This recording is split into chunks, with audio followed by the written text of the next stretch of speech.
Simple truth is that this is an executive presidency. It's not. We are not running a parliamentary system. So the president, the buck stops on his table, and he decides when it's fit and proper for him to make his cabinet list known. We are not unaware of all the speculations and innuendos and rumors, all kinds of things in the media. But I, as a media man, I chuckle to myself that people want to sell, so they just fabricate. I can tell you all of those things you've been reading in the media are mere fabrications. There is no iota of truth in all of those things. When the president is good and ready, you will be the first to know about his intentions. His Excellency President Bola Ahmed Tinubu promised to address business-unfriendly fiscal policy measures and multiplicity of taxes. Consequently, President Bola Tinubu, in fidelity to the pledge to put Nigerians at the center of government policies, has signed the following executive orders. Executive Order 1, the Finance Act, Effective Date Variation Order 2023, has now deferred the commencement date of the changes contained in the Act from May 28, 2023 to September 1, 2023.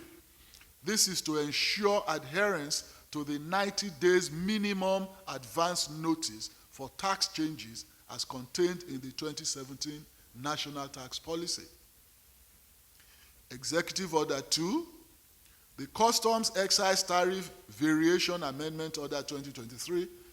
This has also shifted the commencement date of the tax changes from March 27, 2023 to August 1, 2023, and also in line with the National Tax Policy. Order 3, the President has given an order suspending the 5% tax on telecommunication services as well as the excise duties escalation on locally manufactured goods.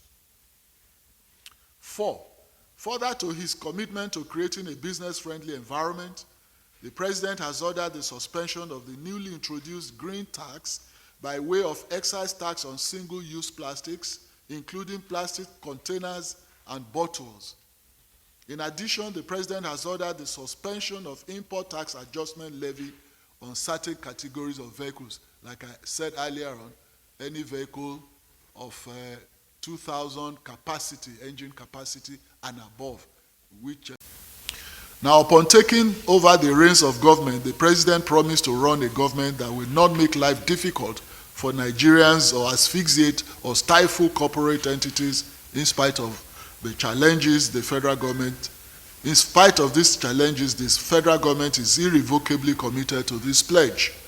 And you all recall that prior to the advent of this government, certain tax changes were introduced in the dying days of the last administration. The focus of this administration is to harmonize our taxes, the way we collect it. Mr. President actually wants to simplify and make it friendly to business, the way we operate taxes in Nigeria.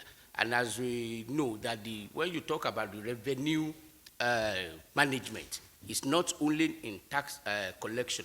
The starting point is our economic policy, because our aim is not to tax poverty. Our aim is not to tax production.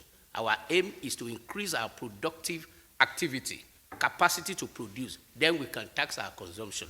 And that is the direction of our economic planning. And then we want to increase the trust that we have in government. And if you observe what has happened in the last few days, the last few months that we've been here, we've kept to our word. Part of what we are doing today, just to increase this trust, that we are here to do what is the best for the country.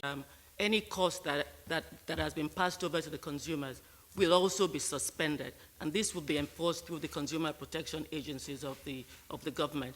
We do know that ultimately, as all my colleagues have said, the ultimate gain is to alleviate the plight of Nigerians, and we will ensure that this is done through the appropriate agencies of government. Thank you. So the President and this administration is very sensitive to the plight of the Nigerians, and like he's already promised, we will ensure that the suffering is reduced and also ensure that businesses operate in a more friendly environment where we manage taxes in a way that it is also very business friendly. In addition to, of course, we are here looking for increased revenue, but it should not be at the expense of the average Nigerian.